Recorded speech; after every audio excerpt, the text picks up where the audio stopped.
ำส่งตามสายลอยกลางนภาเบาสบายเข้าหัวใจเปิดฟังเมื่อไรก็เหมือนได้พักใจนั่งยิ้มเบาๆรายการนั้นนะสาระธรรมดีสุขสันต์เพลิดเพลินธรรมศึกษาทุกนาทีความสุขความเมตตาแบ่งปันถึงกันทุกที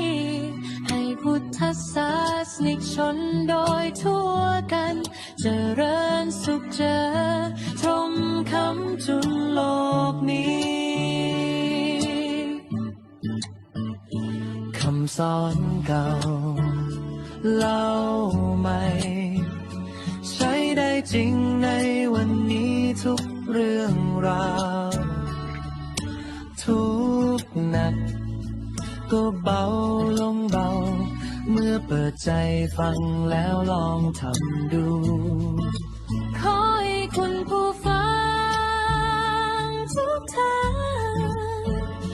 สุขสมปรารถนาทั่วกันทุกคนยิ่งฟังยิ่งเพิ่มกุศลให้แสงธรรมส่องใจไปถึงบ้านคุณ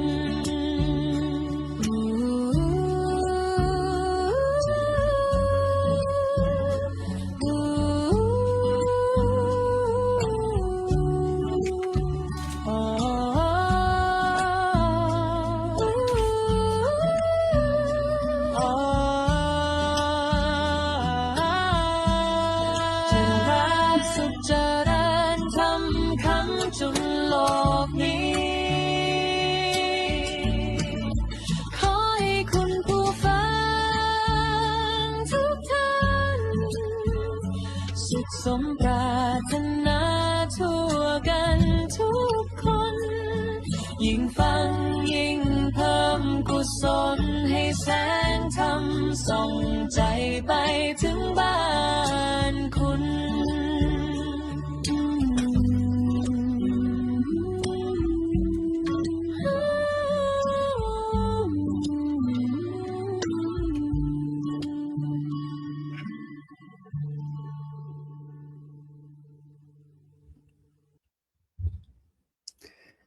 นะมัตถุรัตนตยัสสะขอถวายความนอบน้อมแด่คุณพระศรีรัตนตรัยมีคุณพระพุทธคุณพระธรรมคุณพระสงฆ์กราบถวายความเคารพและขอโอกาสแด่พระมหาเถระพระเถรานุเถระตลอดถึงเจ้าคณะสังฆาธิการครูบาอาจารย์ทุกรูปครับขอเจริญพรญาติโยมขอธรรมสวัสดีขอความดีงามทั้งหลายจงบังเกิดมีแก่ญาติโยมคุณผู้ชมคุณผู้ฟังและท่านสาธุชนทุกท่านทั้งในประเทศไทยและก็ที่อยู่ต่างประเทศขอต้อนรับทุกท่านเข้าสู่รายการนานาสารธรรมดีสเปเชียล EP ที่177รายการธรรมะดีที่จะพาญาติโยมทุกท่านเติมพลังใจเติมปัญญาเติมแสงสว่างในชีวิตผ่านหลักธรรมคำสอนขององค์สมเด็จพระสัมมาสัมพุทธเจ้าโดยคณะพระธรรมวิกรผู้ทรงคุณวุฒิหลายๆท่านที่แวะเวียนสับเปลี่ยนกันมาในแต่ละช่วงวันเวลาวันนี้วันศุกร์ที่8พฤษภาคมพุทธศักราช2569เวลาออกอากาศเวลาประเทศไทยที่20 นาฬิกาเวลาอังกฤษในประเทศอังกฤษ14 นาฬิกาหรือว่าบ่าย2เวลาในยุโรป15 นาฬิกาเวลาในอเมริกาแคลิฟอร์เนียเวลา6 โมงเช้าหรือว่า6 โมง00 น.เวลาอเมริกาที่นิวยอร์กเวลา9 นาฬิกาและเวลาที่บริสเบนออสเตรเลีย 22.00 น. 4 ทุ่มวันนี้สถานีและก็เจริญพรญาติโยมที่กำลังรับฟังอยู่ที่ทางสถานีวิทยุกระจายเสียงโดยเฉพาะสถานีวิทยุกระจายเสียงเพื่อการเผยแผ่พระพุทธศาสนาออกอากาศเวลาไทยเวลา 19.30 น.มีสถานีต้นทางแม่ข่ายจากจังหวัดสุพรรณที่ FM 101 เมกะเฮิรตซ์โดยวัดท่าพญาจากช่องลมเป็นแม่ข่ายจังหวัดสุพรรณบุรี FM 103.75 เมกะเฮิรตซ์คลื่นส่งเสริมพระพุทธศาสนาจังหวัดสุพรรณบุรี FM 100.25 เมกะเฮิรตซ์ ออกอากาศโดยวัดสามชุกจังหวัดกาญจนบุรี FM 100.25 เมกะเฮิรตซ์จากวัดราชสัทธาธรรมจังหวัดประจวบคีรีขันธ์ FM 90.00 เมกะเฮิรตซ์วัดนาล้อมจังหวัดประจวบคีรีขันธ์ FM 91.00 เมกะเฮิรตซ์วัดดงไม้งามและที่จังหวัดประจวบคีรีขันธ์ FM 99.75 เมกะเฮิรตซ์โดยวัดทั้งสายทั้งนี้ทั้งนั้นควบคุมการออกอากาศโดยสถานีวิทยุกระจายเสียงเพื่อการเผยแผ่พระพุทธศาสนาวัดท่าพระยาจากช่องลมจากจังหวัดสุพรรณบุรีโดยท่านพระอาจารย์สรายุทธสิริสาโรผู้อำนวยการสถานีวิทยุกระจายเสียงเพื่อการเผยแผ่พระพุทธศาสนาเป็นผู้ควบคุมญาติโยมทุกท่านวันนี้รายการนานาสารธรรมดีๆของเราก็มาถึงเกือบจะครึ่งปีวันนี้วันที่8 พฤษภาอีกไม่กี่เดือนก็น่าจะครึ่งปีของการใช้ชีวิตถ้าเรามองชีวิตของคนเราเนี่ยไม่มีใครรู้เลยว่าวันสุดท้ายของชีวิตมันจะมาถึงเมื่อไหร่บางคนมีแผนสำหรับวันพรุ่งนี้วางแผนไว้ดิบดีเลยแต่กลับไม่มีโอกาสได้ไปถึงวันนั้นหลายคนใช้เวลาทั้งชีวิตนะครับเพื่อที่จะวิ่งหาเงินหาทองหาความสุขหาความสำเร็จจนลืมว่าหัวใจบางครั้งบางคราวมันต้องการความสงบแต่เราไปเติมเอาความวุ่นวายเข้ามา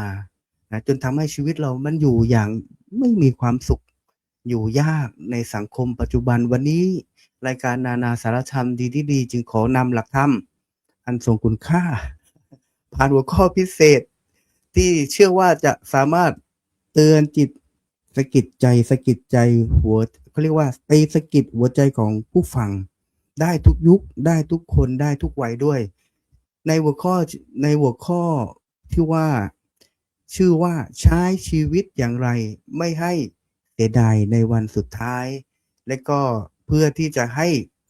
การฟังธรรมะของเราวันนี้มีอรรถรสมากยิ่งขึ้นจะพาญาติโยมไปกราบนมัสการถวายความเคารพแด่คณะครูบาอาจารย์พระธรรมวิทยากรผู้ทรงคุณวุฒิที่ได้สละเวลาเมตตามานำเสนอให้ข้อคิดเตือนจิตสะกิดใจแก่พวกเราทุกๆคนทุกท่านวันนี้ขอกราบพาญาติโยมขอกราบนมัสการรูปแรกเลยคือท่านพระอาจารย์พระครูสุนทรธรรมนิเทศผู้ช่วยเจ้าวาดวัดชนาทิพย์เฉลิมพระอารามหลวงจังหวัดสตูลกราบนมัสการด้วยความเคารพครับลำดับต่อไปกราบท่านพระอาจารย์พัสรายุทธสิริสาโรผู้อำนวยการสถานีวิทยุกระจายเสียงเพื่อการเผยแผ่พระพุทธศาสนาวัดท่าพระยาจากจังหวัดสุพรรณบุรีด้วยความเคารพครับลำดับต่อไปกราบถวายความเคารพท่านพระอาจารย์พระมหาปุญญาภัทรประภัสระวันโนวัดสุขันธารามจังหวัดกรุงเทพมหานครด้วยความเคารพครับและต่อมาพระมหาอุดมพรอุตตมวโรวันนี้รับหน้าที่เป็นพิธีกรนะฮะเป็นพิธีกรครั้งนี้ไม่เหมือนเมื่อคืน วันนี้รับหน้าที่จะเจอกันนะฮะอาตมาจะทำหน้าที่เป็นพิธีกรในทุกๆวันศุกร์ทุกๆวันศุกร์วันอาทิตย์วันจันทร์ก็เป็นท่านพระอาจารย์สรายุทธจะได้ทำหน้าที่เป็นพิธีกรดำเนินรายการพาญาติโยมเข้าสู่รายการวันพฤหัสก็จะเป็นท่านพระอาจารย์พระครูสมุสมพรยานวุฒโธจากจังหวัดภูเก็ตก็จะทำหน้าที่เป็นพิธีกรเป็นผู้ดำเนินรายการและก็ทุกๆวันศุกร์ก็จะเป็นธรรมภาพวันเสาร์ก็จะเป็นรายการธรรมะปันสุขโดยท่านพระอาจารย์พระครูสุนทรธรรมนิเทศวันนี้จะพาญาติโยมไปทำความรู้จักกับการคำว่าใช้ชีวิตอย่างไรไม่ให้เสียดายในวันสุดท้ายซึ่งประเด็นนี้หัวข้อนี้อาตมาเป็นผู้ตั้งขึ้นเองนะฮะตั้งขึ้นเองอยากจะแนะนำอยากจะนำเสนออยากจะชวนญาติโยมกลับมาทำความเข้าใจกับชีวิตใหม่ๆก็เลยใช้ชื่อหัวข้อในประเด็นสนทนาในวันนี้นะครับแล้วก็เบื้องต้นก็กราบจะพาญาติโยมกราบท่านพระอาจารย์พระครูขอไปพระครูสุนทรธรรมนิเทศนะครับจะได้เป็นผู้เปิดสนทนาธรรมและก็ให้โอวาทกับญาติโยมเป็นลำดับต่อไปครับขอนอบน้อมแด่พระรัตนตรัยขอถวายความเคารพครูบาอาจารย์ที่ร่วมในการออกรายการนานาสารธรรมดีๆค่ำคืนนี้ ซึ่งก็มีท่านพระอาจารย์พระมหาอุดมพรเป็นผู้ดำเนินรายการมีท่านพระอาจารย์ประสรายุทธหรือท่านพระอาจารย์มหาปุญญพัฒน์นะครับแล้วก็ญาติโยมที่ร่วมติดตามรับชมรับฟังแล้วก็แสดงความคิดเห็นเข้ามาในรายการก็ขอต้อนรับทุกท่านด้วยความยินดีวันนี้ก็จะคุยกันค่อนข้างจะซีเรียสนิดหนึ่งหรือเปล่าโยมนะเรื่องของชีวิตนะแต่ว่ามันก็เป็นเรื่องที่เราจะต้องรู้ไว้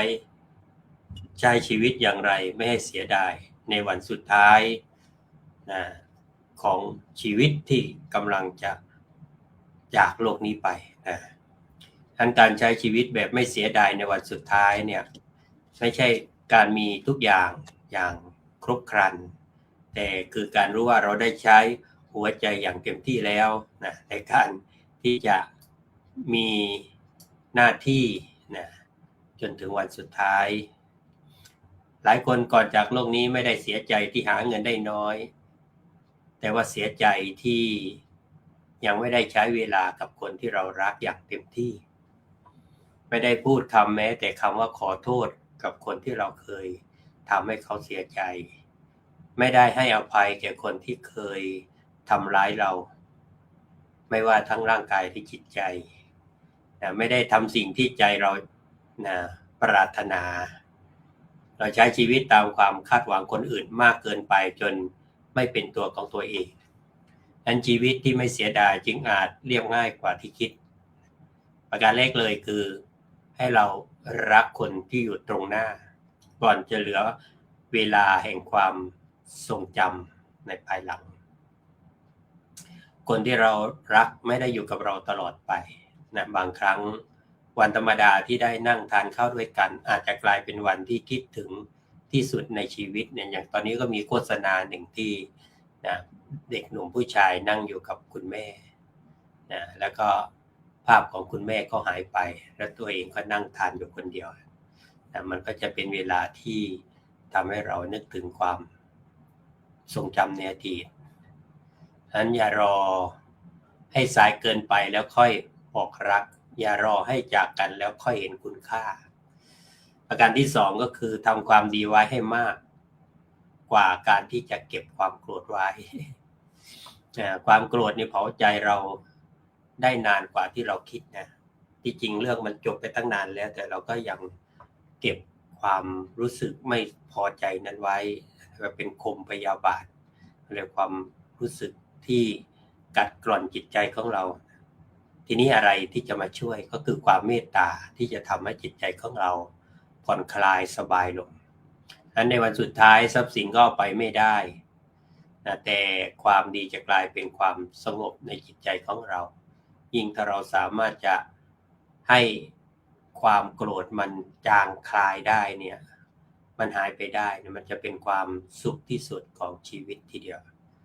ประการที่สามก็คือใช้ชีวิตให้ตรงกับความจริงของหัวใจของเรานะบางคนทั้งชีวิตประสบความสำเร็จแต่ก็ไม่เคยมีความสุขแท้จริงก็ลองถามตัวเองบ่อยๆว่าสิ่งที่กำลังทำอยู่นี่คือชีวิตที่เราอยากจะมีจริงไหมนั้นอย่าใช้ทั้งชีวิตเพื่อพิสูจน์ตัวเองกับคนทั้งโลกเพราะว่ามันเป็นไปไม่ได้จนลืมที่จะกลับมาดูแลหัวใจตัวเองที่มันต้องการจริงๆในชีวิตประการที่สี่ก็ฝึกปล่อยวางบ้างทุกอย่างในโลกมันเป็นเพียงชั่วคราวแม้แต่ที่ก็บอกว่า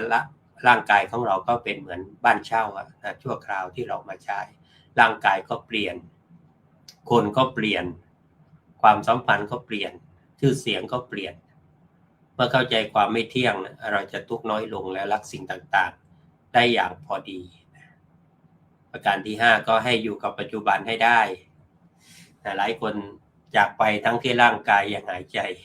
ตายทั้งเป็นเพราะว่าใจอยู่แต่ในอดีตและอนาคตไม่ได้อยู่กับปัจจุบันความสุขเล็กๆจริงๆก็อยู่ตรงหน้าเสมอเนี่ยอยู่กับลมหายใจเนี่ยตอนนี้ที่เรานั่งฟังอยู่เนี่ยก็อย่าลืมหายใจก็แล้วกันโยมนะหายใจเข้าหายใจออกก็รู้นะรอยยิ้มเมื่อคืนก็คุยกันแล้วหรือว่าแสงยามเช้าเนี่ยมันมีความสุขสดชื่นสวยงามหรือเสียงหัวเราะของคนที่รักอย่าไปรังเกียจบางคนได้ยินเสียงเขาหัวเราะนี่ก็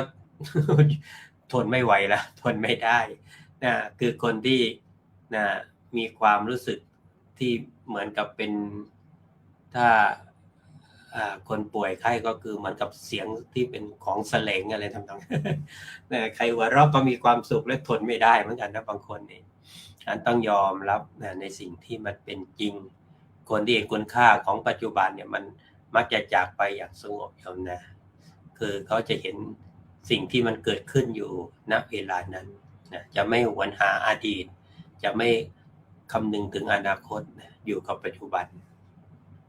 ประการที่6ก็คือดูแลใจให้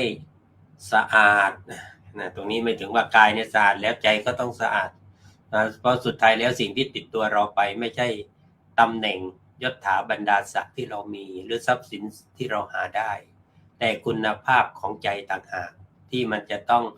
มีตามเราไปเช่นความเมตตา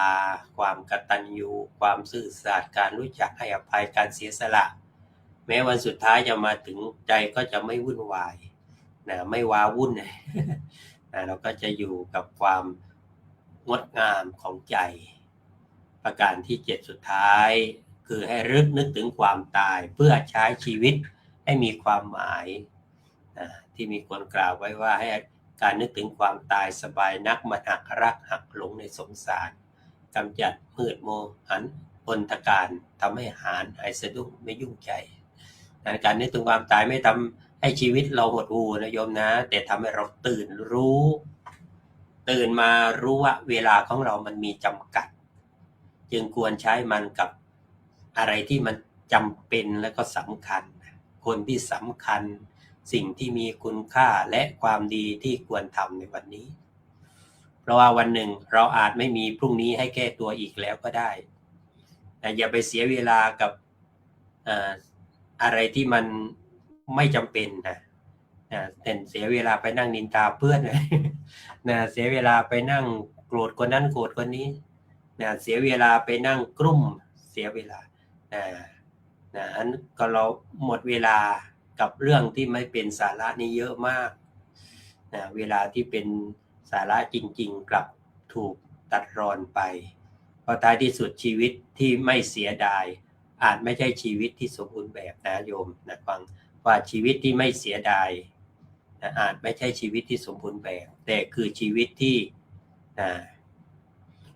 ได้รักได้ให้และก็ได้เรียนรู้และได้ทำดีเต็มกำลังแล้วนั่นต่างหากที่เป็นชีวิตที่น่าจะมีนะแล้วก็เรียกว่าจากไปอย่างไม่น่าเสียดายเลยนะเพราะจริงๆแล้วชีวิตเราก็เท่านี้นะเขาบอกชีวิตเราก็เท่านี้จนหรือมีคนเราก็เท่านั้นวาสนาคนเราไม่เท่ากันอันความตายเท่านั้นที่เท่าเทียมนะแต่จริงๆก็อยู่ที่ว่าใครทำดีไว้มากกว่ากันคนนั้นก็จะจากไปอย่างไม่น่าเสียดายอยู่เขาก็รักจากเขาก็อาลัยตายไปก็คิดถึงอยู่ก็ไม่ลำบากจากก็ไม่ลำเค็ญนี่ก็ถือว่าเป็นชีวิตที่น่าชื่นชมนะแล้วก็ทุกคนทำได้ครับผม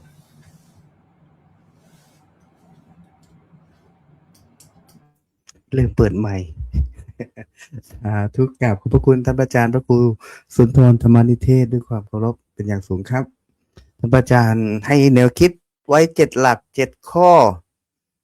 เหมือนกับ EP ของเราวันนี้177กับข้อคิดอีก7 ข้อนะครับ7 ข้อที่ว่าก็คือ1รักคนที่อยู่ตรงหน้าก่อนที่เราจะเหลือแต่ความทรงจำรักคนที่อยู่ตรงหน้าเปรียบเสมือนกับเรื่องราวระหว่างทางบางคนนี่ตั้งเป้าไว้แล้ว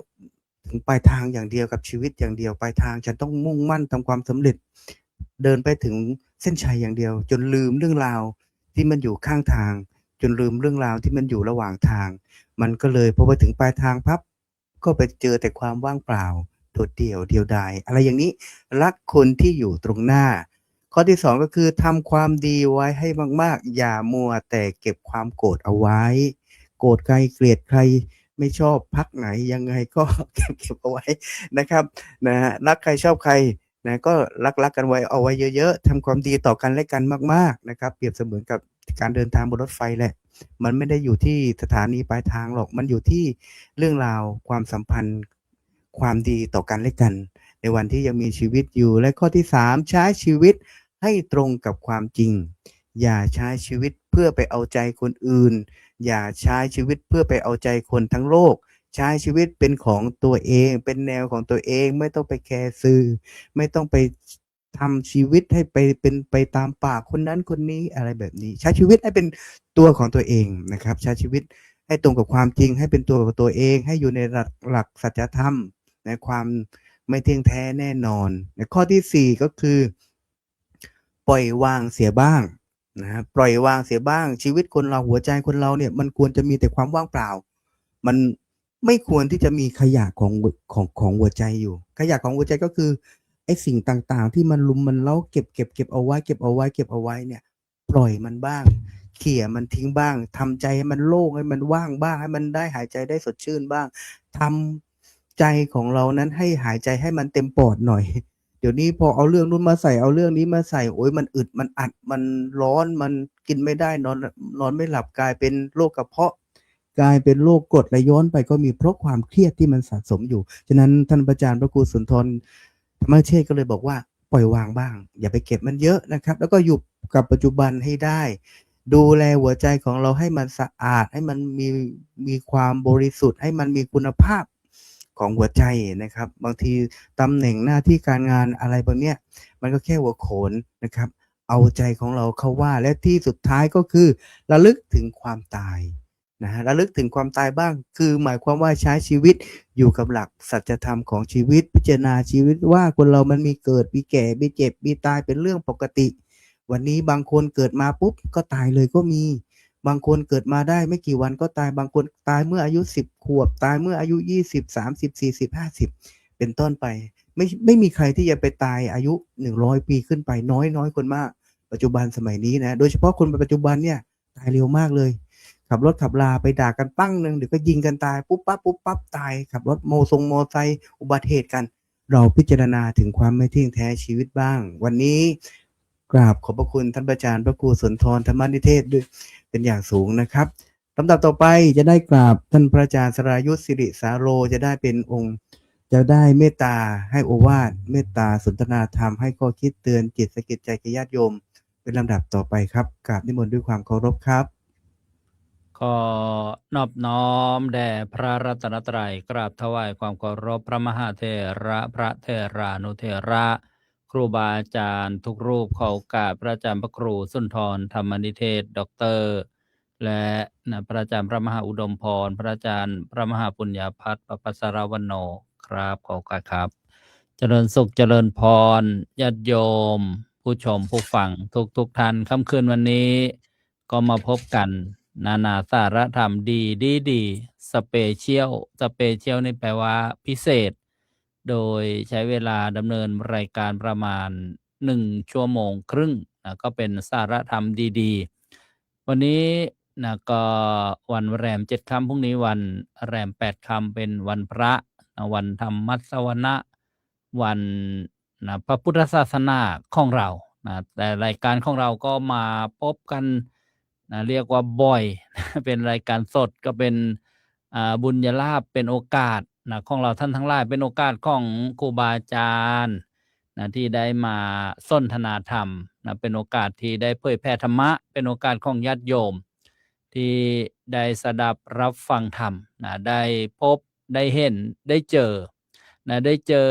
นะกันหน้าจอก็ดีนะเจอกันทางสถานีวิทยุ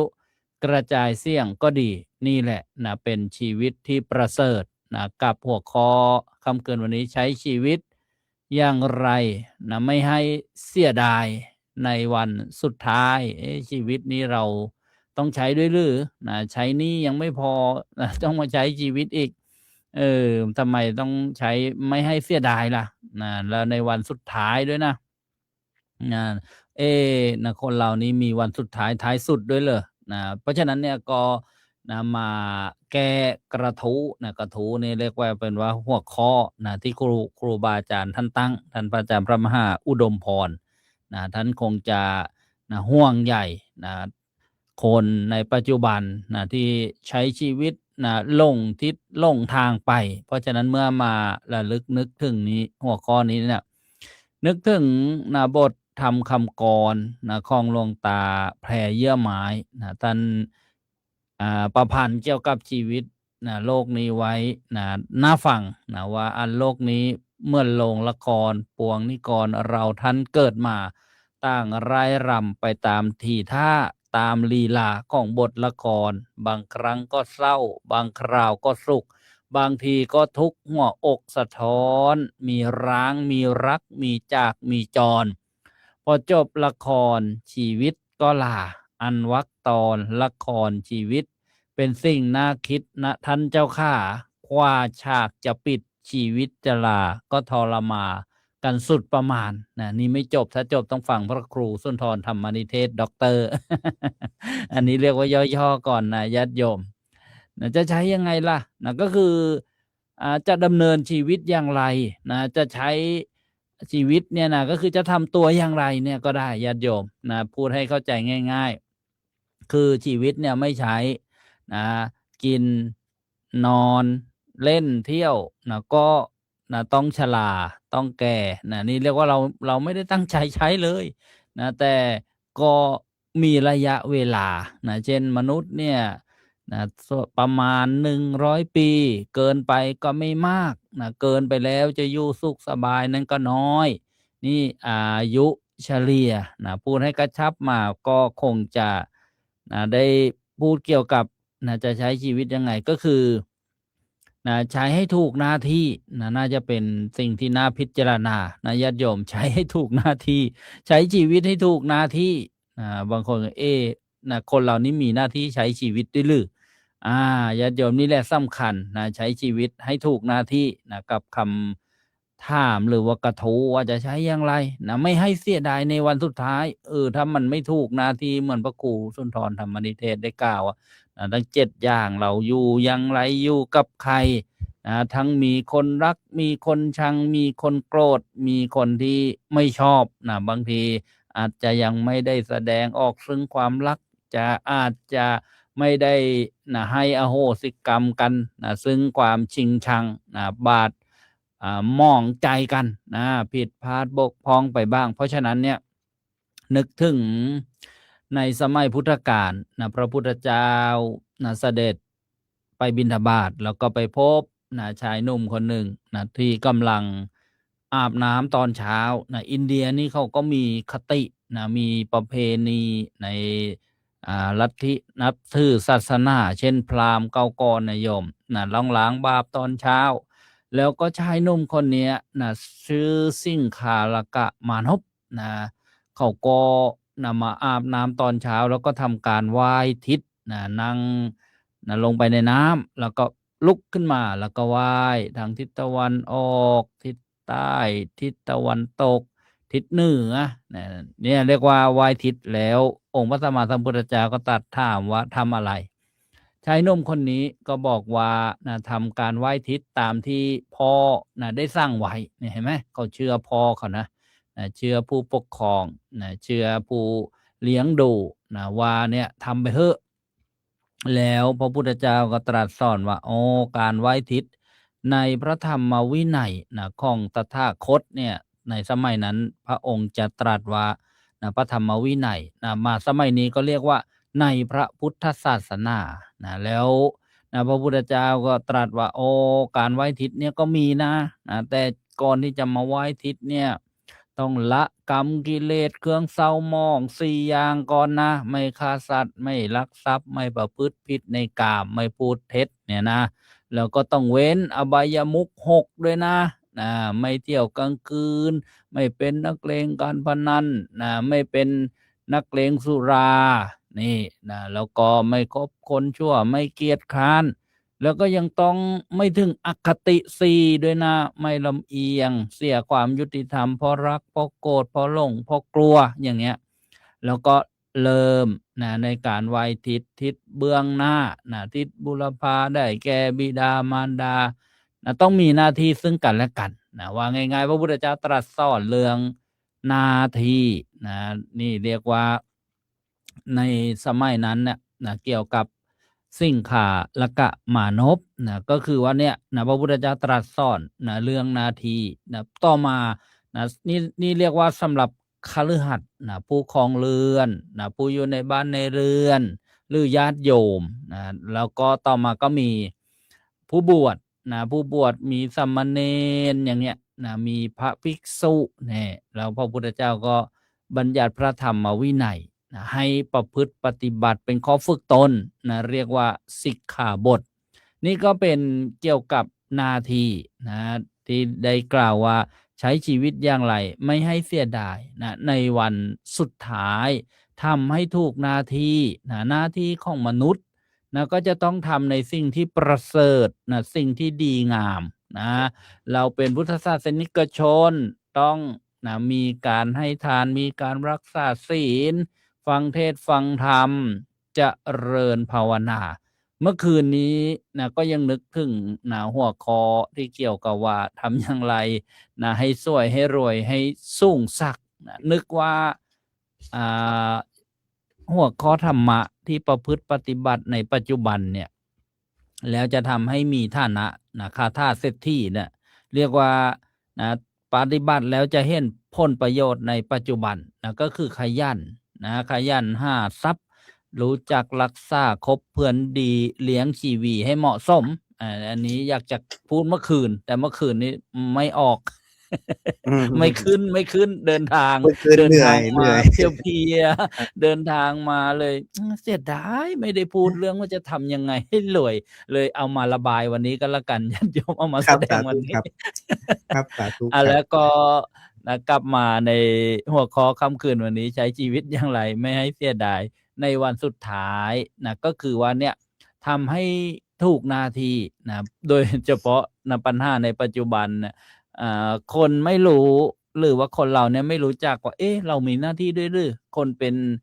พ่อเป็นแม่นะต้องรู้ว่ามีหน้าที่อะไรที่จะต้องสอนลูกนำลูกนะเพราะฉะนั้นเราต้องกลับมาศึกษาลูกนะต้องมีหน้าที่อะไรเนี่ยในเรื่องของสิงคาละกะมานพทิศ6เนี่ยเป็นบรรทัดฐานเป็นพื้นฐานเลยนะอย่าเพิ่งไปแบบปล่อยวางหรืออะไร แต่ก็ไม่ได้ว่าอะไรหรอกแต่ว่าเราต้องมีความรู้พื้นฐานตรงเนี้ยนะชวนกันนะศึกษาแล้วก็ประพฤติปฏิบัตินะพอถึงวันสุดท้ายเนี่ยบางอย่างบางคนก็บอกว่าจะไปถึงตอนนั้นแล้วนะค่อยคิดค่อยทำก็อุปมาเหมือนคนที่ไม่เคยฝึกว่ายน้ำไว้เลยนะไม่เคยฝึกเลยว่าจะทำยังไงแล้วพอเกิดเหตุการณ์ตกลงไปในน้ำนะก็ว่ายไม่เป็นนะใช่ไหมก็จะเอาตัวรอดไม่ได้นะก็จะลำบากเพราะฉะนั้นเราก็ต้องฝึกไว้นะต้องฝึกไว้แล้วพอเวลาวันสุดท้ายมาถึงเนี่ยเราฟังเทศน์บ่อยๆนะพระท่านบอกว่าให้นึกถึงแต่บุญกุศลนะอะไรนะมันผิดพลาดไปบ้างอย่าไปนึกนะบางคนเนี่ยนะชอบไปย้ำคิดย้ำทำสิ่งถูกมากมายสิ่งดีมากมายที่เคยทำมาไม่ระลึกนะเราต้องฝึกระลึกด้วยนะการระลึกนี่ต้องฝึกแต่ความคิดเนี่ยมันขึ้นมาเองนะแต่การนึกเนี่ยต้องจงใจนึกไปเลยนึกถึงคุณงามความดีของตัวเราที่ทำบุญกุศลที่เราทำแล้วก็ของคนอื่นนะที่อยู่ด้วยกันนะเช่นครอบครัวนะสามี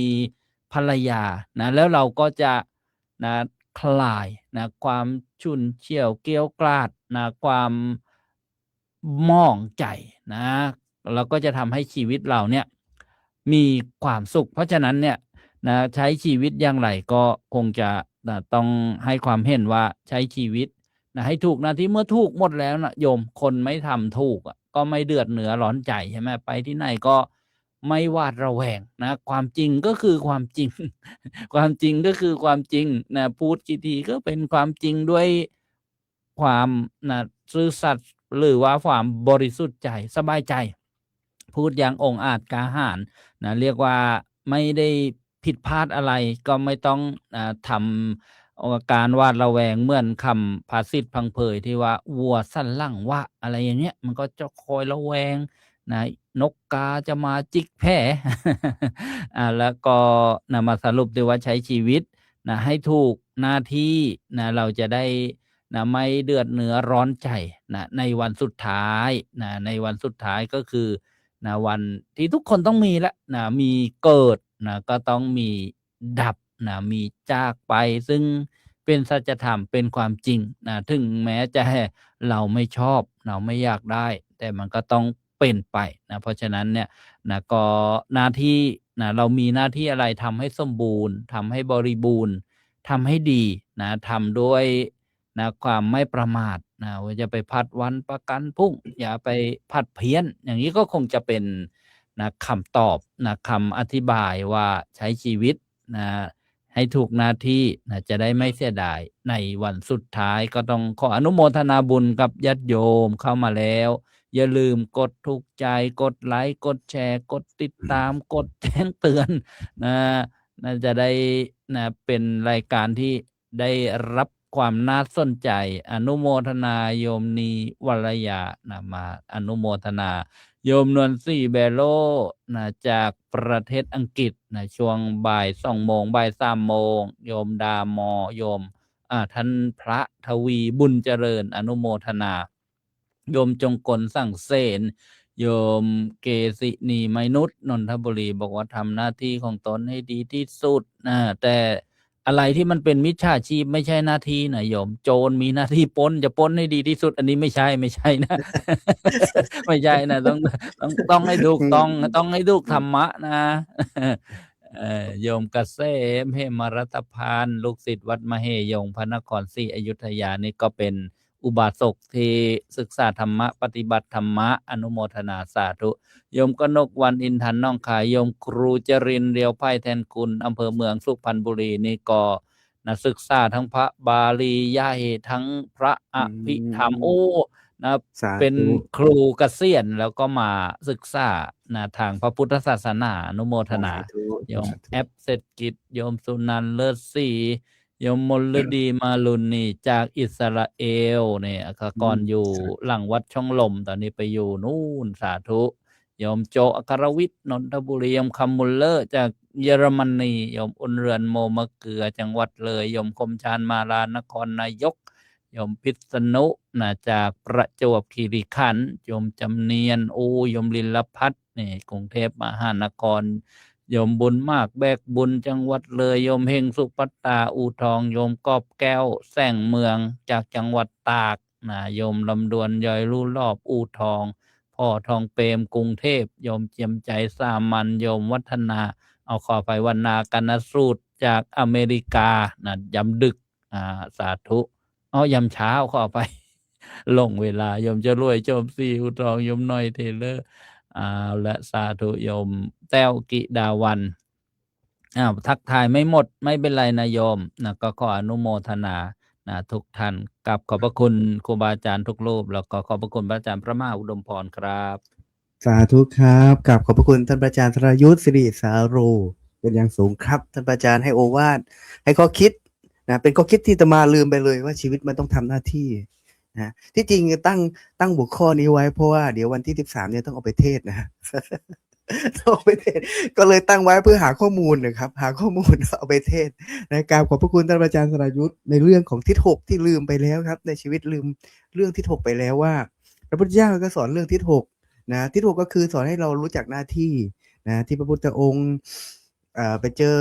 สิงคาอะไรนะครับสิงคาลกะมานพที่กำลังอาบน้ำที่ท่านอาจารย์ธรายุทธได้ยกเอาไว้ว่าไปอาบน้ำแล้วไปเจอพระพุทธเจ้าแล้วไปไหว้นู่นไหว้ซ้ายทีขวาทีพระพุทธเจ้าก็เลยแนะนำเพราะว่าสิงคาลกะมานพเนี่ยพ่อแม่เนี่ยเป็นพระโสดาบันแล้วก็ท่านก็ได้ละไปตัวเองก็ไม่มีใครคอยชี้แนะนะครับไม่มีใครคอยชี้แนะพระพุทธเจ้าไปเจอส่งไปเจอมาก็เลยสอนเรื่องที่ถูกซึ่งคุณโยมจำเรื่องที่ถูกให้ดีเอาไปสอนลูกสอนหลานได้เลยว่าเกิดเป็นคนต้องมีหน้าที่ที่พระอาจารย์ธรายุทธได้กล่าวไว้ว่าเกิดเป็นคนถ้าวันนี้ชีวิตเราถึงวันสุดท้ายแล้วเราจะทำอะไรก็ทำหน้าที่ของตัวเองให้ดีที่สุดไม่ใช่เป็นโจรทำหน้าที่ขโมยให้ดีที่สุดไม่ใช่ทำหน้าที่ของตัวเองให้ดีที่สุดเบื้องต้นก็คือ1ทำหน้าที่ลูกที่ดีของพ่อแม่ลูกที่ดีของพ่อแม่ก็คือทิศเบื้องหน้า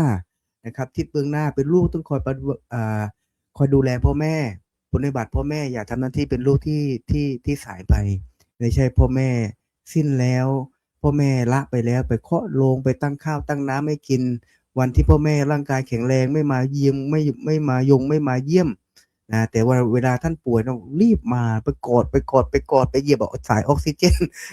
ก็มีเยอะแยะไปนะฮะแทนที่พ่อแม่จะอยู่กับเรานานๆลูกดันไปเหยียบออกซิเจนลืมหายใจไม่ออกเลยทีนี้นึ่งทำหน้าที่ทิศเบื้องหน้าอย่าลืมทิศเบื้องหน้าก็คือทำหน้าที่เป็นลูกที่ดีของพ่อแม่ปฏิบัติ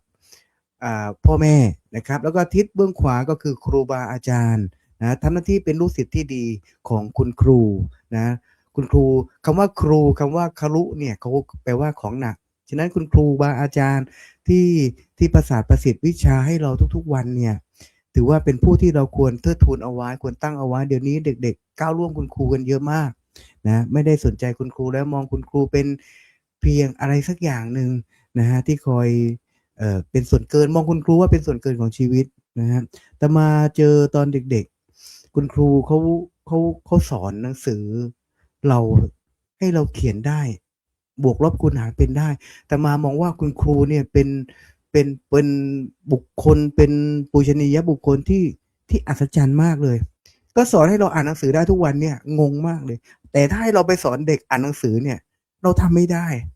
นะแต่คุณครูเขามีความสามารถมากบวกสอนให้เราบวกเลขสอนให้เราลบเลขนะแต่ถ้าใครดื้อเวลาคุณครูให้ทำการบ้านปั๊บไม่ทำแต่มายกตัวอย่างตัวเองเนี่ยฮะตอนนี้ตัวเองแก้สมการไม่เป็นนะครับเพราะว่าตอนเรียนเนี่ยเราไปลอกเพื่อนครับลอกเพื่อนส่งครูลอกเพื่อนส่งครูทุกวันนี้แก้สมการไม่เก่งลืมไปแล้วแม้แต่หารยาวตัวนี้หารยาวหารไม่เป็นแล้วซึ่งถ้าเป็นวิชาโหราศาสตร์เนี่ยจำเป็นต้องใช้หลักหารยาวนะหารยาวแต่นี่หารยาวหารไม่เป็นลืมนะเพราะเราไปถนัดหารสั้นแต่จริงๆถ้าต้องการตัวเลขสักหน่วยหนึ่งจริงๆก็ควรที่จะมาหารยาวนะแต่มาโทรไปหาคุณครูที่สอนตั้งแต่ประถมตอนประถมเรียนเอกชนคุณครูก็ยังอยู่ไปถามวิธีอะไรคุณโยมรู้ไหมแต่มาไปถามวิธีหารยาวครูบอกว่าไงหลวงพี่เป็นเจ้าว่าแหละหลวงพี่เอามือมาให้ครูตีเลย ตอนเด็กๆโดนตีบ่อยฮะตีบ่อยตัวไม้บรรทัดตัวนี้เปี้ยนะตีจนเราเป็นเจ้าวาดเลยนะฮะถามคุณครูว่าคุณครูครับหลวงพี่ลืมเรื่องหารยาวคุณครูช่วยแนะนำให้หน่อยไหมคุณครูก็สอนเลยนะสอนทุกวันก็สอนอุ้ยเป็นวรรคเป็นเวรเลยโดนไปหลายคำเหมือนกัน นี่ถือว่าคุณครูเนี่ยเป็นเรื่องราวเป็นบุคคลที่อัศจรรย์มากนะครับพระพุทธองค์ก็เลยบอกว่าก็ยกไว้เป็นทิศเบื้องขวานะมีทิศเบื้องหน้าพ่อแม่ทิศเบื้องขวาแล้วก็ทิศเบื้องหลังก็คือลูกภรรยาสามีที่เราควรดูแลควรให้การสนับสนุนและก็ทิศเบื้องซ้ายก็คือเพื่อนก็คือมิตรนะมิตรสหายที่เราควรที่เพราะว่ามิตรสหายเนี่ยเป็นผู้ที่คอยอุปถัมภ์ค้ำชูเรานะฮะแล้วก็อีกทิศนึงก็คือทิศเบื้องล่างก็คือผู้ใต้บังคับบัญชาบางคนก็บอกว่าลูกจ้างลูกน้องบริวารผู้ที่คอยช่วยเหลือเราเปรียบเสมือนแขนเปรียบเสมือนขาเราก็ควรดูแลเขาให้ตามความเหมาะสมให้ค่าแรงให้ข้าวให้น้ำดูแลให้ตามความเหมาะสมนะฮะเพราะเขาเป็นผู้ที่คอยอยู่เบื้องหลังเราคอยทำงานแทนเราแล้วก็ทิศเบื้องอะไรเบื้องใต้ก็คือเบื้องใต้ไปแล้วทิศเบื้องบนก็คือสมณชีพราหมณ์อันนี้เก็บไว้เป็นบุญบารมีให้ต่อภพต่อชาติให้เราทำหน้าที่ทิศทั้งหกวันนี้อย่าลืมนะท่านพระอาจารย์สรายุทธบอกว่าทำหน้าที่ทิศทั้งหกวันนี้กราบขอบพระคุณท่านอาจารย์สรายุทธมากๆครับลำดับต่อไปนะครับท่านอาจารย์พระมหาปุญญพัฒน์เมื่อกี้นั่งหาวแอบสังเกตเห็น นั่งหาวไปแล้ว2 ทุ่มกว่านะครับตอนนี้เวลา20:50นะครับมีเวลาอีกประมาณสักครึ่งชั่วโมงนะครับกราบนิมนต์นะครับกราบนิมนต์แล้วก็กราบชวนญาติโยมพบกับท่านพระอาจารย์พระมหาปุญญพัฒน์ประภัสรวโนจากวัดสุขันธารามกรุงเทพมหานครกราบนิมนต์ด้วยความเคารพครับขอนอบน้อมแด่คุณพระรัตนตรัยขอถวายความเคารพครูบาอาจารย์ทุกรูปครับเจริญสุขเจริญพรไปยังญาติโยมที่กำลังรับชมรับฟังทุกคนทุกท่านค่ำคืนนี้ถือว่าเรามาเติมความดีให้กับชีวิตนะชีวิตเรามีอยู่ได้เพราะเรามีลมหายใจ แต่การมีลมหายใจของแต่ละคนก็ไม่เหมือนกันอีก บางคนหายใจได้ปกติ แต่บางคนก็หายใจไม่ปกติต้องมีอุปกรณ์ช่วย บางคนก็ขยับตัวได้อย่างอิสระ แต่บางคนขยับตัวไม่ได้เลย วันนี้ก็เลยจะไม่ไปแตะเรื่องราวอะไรมาก จะมาเล่าเรื่องให้โยมฟังคุณโยมอาตมาเคยเทศน์เรื่องนี้นานมากแล้ว แล้วก็ชอบมากเลย ยกตัวอย่างเขา เพราะว่ามันมีหนังสือเรื่องหนึ่งที่อาตมาประทับใจมาก ชื่อว่าชุดประดาน้ำกับผีเสื้อ ผลผลิตที่ได้จากหนังสือเรื่องนี้มาจากบุคคลที่หมดอะไรตายอยากในชีวิต แต่เขาไม่ยอมแพ้ต่อโชคชะตา ไม่ยอมแพ้ต่อโชคชะตาของตัวเอง มีความอดทน มีความพยายามอย่างมากเหนือกว่าเราทั้งหลาย ต้องใช้ระยะเวลายาวนานในการสร้างสรรค์หนังสือเล่มนี้ขึ้นมา เขาชื่อว่าชองโดมินิกโบบี้เป็นคนที่ประเทศฝรั่งเศส เรื่องราวของเขาก็คือเล่าสั้นๆคุณโยมก็คือในชีวิตของเขาเนี่ย เป็นนักหนังสือพิมพ์นักบรรณาธิการ เขาก็มีความเจริญรุ่งเรืองใช้ชีวิตประสบความสำเร็จ ชอบเที่ยวบ้าง ชอบบันเทิง ชอบเขียนหนังสือ จนอายุมา43 ปีพลิกผันชีวิต อยู่ดีๆก็กำลังเจริญรุ่งเรืองก็น็อกขึ้นมาเลยวูบไปปรากฏว่าร่างกายของเขาเกิดอัมพาตทั้งหมด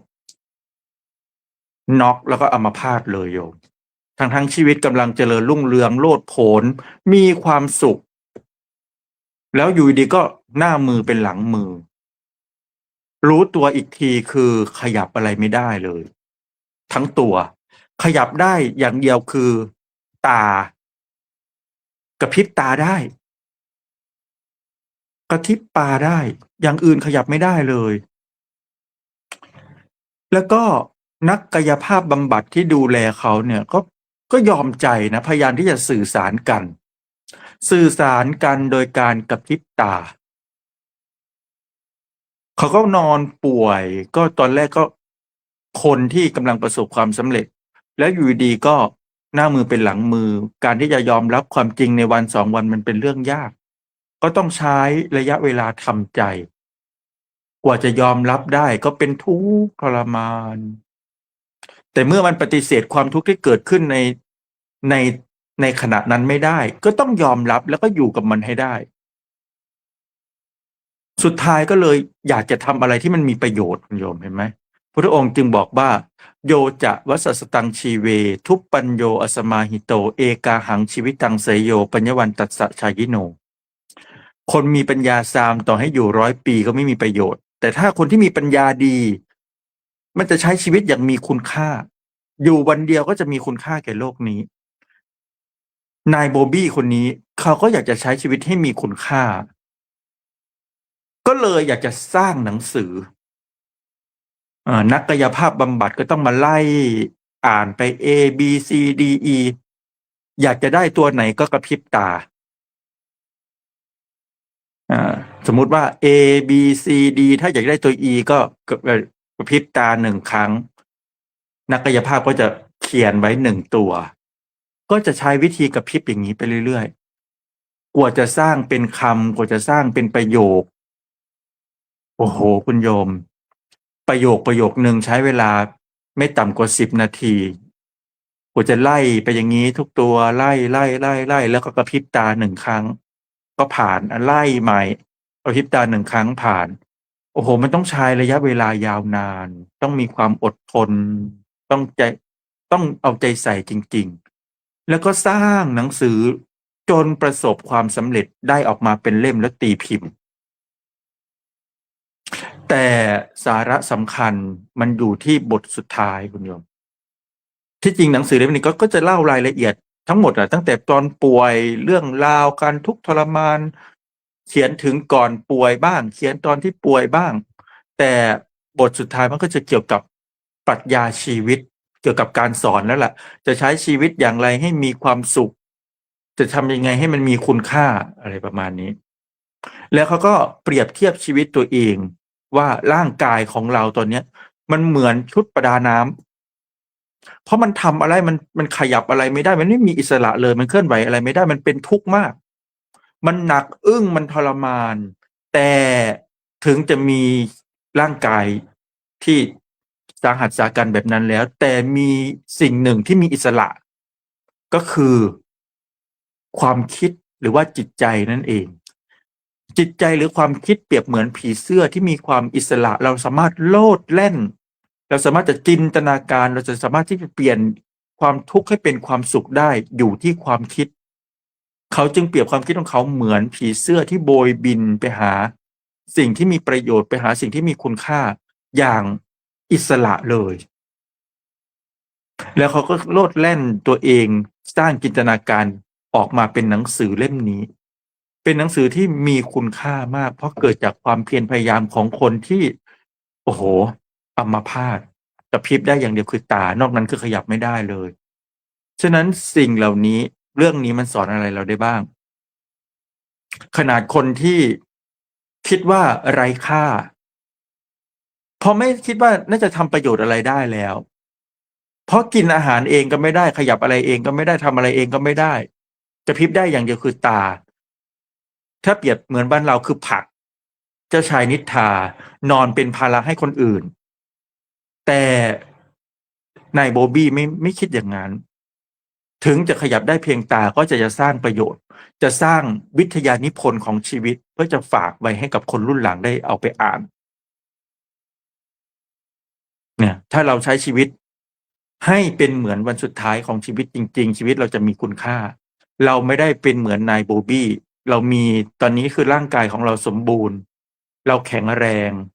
เราสามารถกินเองได้หายใจเองได้เดินเองได้นั่งเองได้นอนเองได้ทำกิจกรรมทุกอย่างได้เองด้วยตัวเราเอง แล้วเราจะทิ้งคุณค่าของตัวเองให้เปล่าประโยชน์ไปทำไม เราต้องสร้างชีวิตของเราให้มีคุณค่าที่สุด ต้องมีประโยชน์ทั้งแก่ตัวเองด้วย แล้วก็สร้างประโยชน์ให้กับคนอื่นด้วย มันจึงจะเป็นใช้ชีวิตเหมือนวันสุดท้าย แล้วเราจะไม่เสียดายชีวิตที่เรามีอยู่ ว่าถ้าสมมุติว่าวันพรุ่งนี้มันไม่มีจริง ลมหายใจในขณะนี้ก็เป็นลมหายใจที่สร้างความดีให้กับโลกนี้แล้ว ก็จะเกิดความภาคภูมิใจ ก็จะเป็นสุขว่าชีวิตเรามีประโยชน์นะ ชีวิตเรามีคุณค่านะ เราจะไม่รู้สึกหมดหวังท้อแท้ แต่เราจะรู้สึกมีความสุขที่เราได้ทำสิ่งที่มีประโยชน์ให้กับตัวเองและก็ผู้อื่น ฉะนั้นก็ฝากเป็นข้อคิดไว้คุณโยม ก็ขอบพระคุณครูบาอาจารย์ทุกรูป แล้วก็อนุโมทนากับญาติโยมทุกคนทุกท่านที่กำลังฟังอยู่ กับขอบพระคุณท่านอาจารย์พระมหาปุญญพัฒน์ประภัสรวรรณโนด้วยครับวันนี้ยกเรื่องราวของฝรั่งเศสหนังสือจากฝรั่งเศสนะฮะนายโกบี้เนี่ยโบบี้อะไรนะครับ เนื้อหาในเล่มเนี้ยในเล่มมันไม่ได้มีแต่เรื่องราวของความเศร้าอย่างเดียว แต่มันเป็นเรื่องราวของแง่คิดแล้วก็อารมณ์ขันเล่าถึงชีวิตประจำวันในโรงพยาบาล เช่นการต่อสู้กับแมลงวันที่เกาะปลายจมูก แต่ไม่สามารถไล่ได้อะความเจ็บปวดที่เห็นลูกชายมาเยี่ยม แต่ไม่สามารถที่อบกอดลูกได้ การย้อนนึกถึงอดีตที่รุ่งโรจน์และความทรงจำที่สวยงาม ซึ่งมันกลายเป็นเส้นที่คอยหล่อเลี้ยงชีวิตนะฮะตอนจบเป็นเรื่องน่าประทับใจ เป็นหนังสือที่ตีพิมพ์ครั้งแรกในประเทศฝรั่งเศสนะครับเมื่อวันที่7มีนาคริสตศักราช1997และเพียง3วันหลังจากหนังสือวางแผนโบบี้ก็เสียชีวิตลงด้วยอาการปวดบวมแกเสียชีวิตแกป่วยเพราะว่าเส้นเลือดในสมองแตกนะครับแต่ก่อนหน้านั้นแกใช้ชีวิตสนุกสนานมากมีชื่อเสียงมีกิตติยศแกเป็นอดีตบรรณาธิการนิตยสารเล่มหนึ่งกราบขอบพระคุณท่านอาจารย์พระมหาปุญญพัฒน์ประภัสรวรรณโนเป็นอย่างสูงครับที่ให้ข้อคิดนะครับวันนี้เราอยู่กันในรายการนานาสารธรรมดีที่ดีในหัวข้อใช้ชีวิตอย่างไร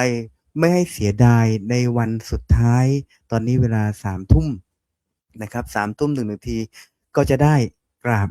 นิมนต์ท่านอาจารย์พระครูสุนทรธรรมนิเทศจะได้ในช่วงท้ายรายการก็จะได้กล่าวสรุปนะให้ข้อคิดในช่วงตอนสรุปในลำดับต่อไปครับกราบด้วยความเคารพครับ ก็ขอบคุณพระอาจารย์สมมาอุดมพรแล้วก็ขอโอกาสพระอาจารย์รอบสรุปนะครับญาติโยมสาธุชนได้ฟังกันแล้วก็คงจะพอจะมีความหวังว่าชีวิตของเราแต่ละวันคงไม่ได้สูญเปล่าแล้วก็แต่ละท่านแต่ละคนเนี่ยก็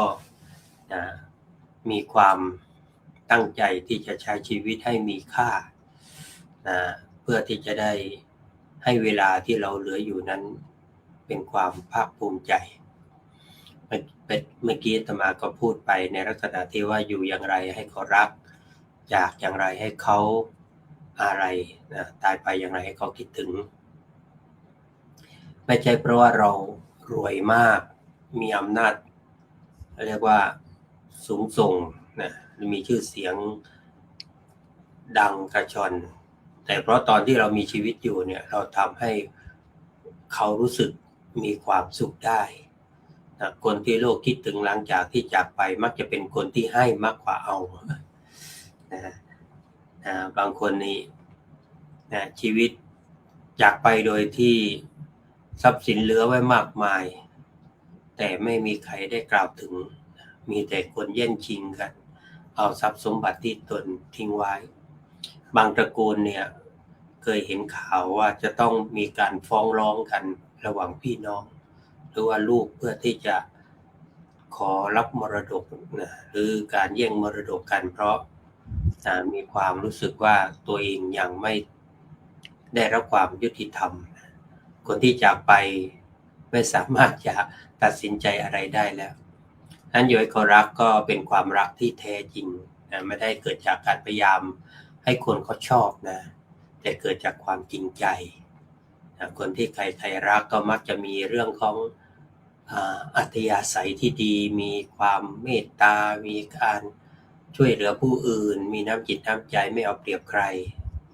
แล้วก็อยู่ใกล้แล้วรู้สึกสบายใจบางคนไม่ได้เก่งที่สุดแต่ทุกคนอยากอยู่ใกล้เพราะเขาอยากให้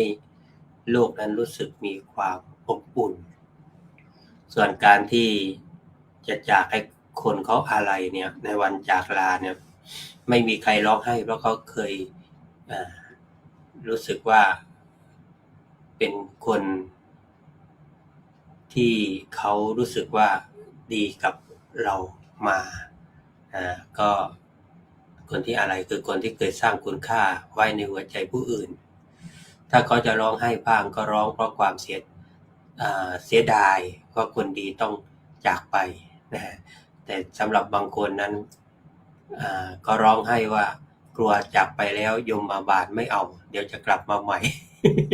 ก็เคยมีในธรรมบท เพราะว่าเข้าผ่านประตูทุกทีเขกหัวก็ทุกที แหมกลัวว่าคนที่ตายไปแล้วเดี๋ยวยมบาลจะเดือดร้อนวุ่นวายในนรกเดี๋ยวจะส่งกลับมา ตัวเองต้องเดือดร้อนอีกอันนี้ก็ร้องไห้มีเหมือนกัน แต่ที่จะดีใจ ฉะนั้นบุคคลที่สร้างคุณค่าไม่ว่าจะเป็นพ่อแม่ครูบาอาจารย์หรือเพื่อนที่มีความจริงใจหรือว่าคนที่เรารู้สึกประทับใจเนี่ยนั้นความอะไรคือร่องรอยของความดีที่ยังอยู่ในใจคนทีนี้ทำอย่างไรนะตายไปได้ให้เขาคิดถึงด้วยนะการที่ถูกคิดถึงไม่ได้มาเกิดจาก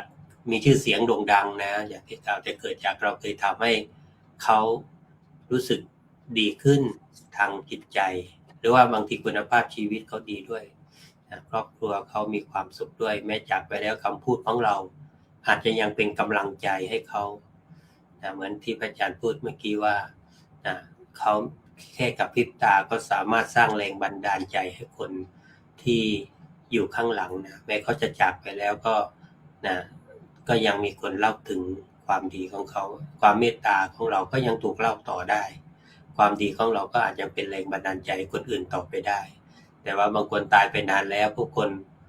นะก็ยังมีความคิดถึงยังยกมือไหว้ยังพูดถึงเขาอยู่นะแม้เป็นพันปีอยู่แต่บางคนตายไปเมื่อวานนี้นะมีคนลืมไปแล้วก็มีว่าเขาอยู่ในโลกนี้ด้วยหรือ ฉะนั้นเพราะว่าท่านบอกว่าอย่าอยู่เป็นคนรกโลก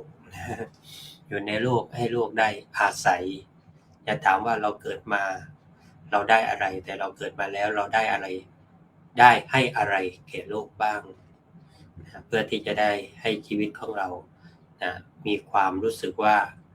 อยู่แล้วก็มีคน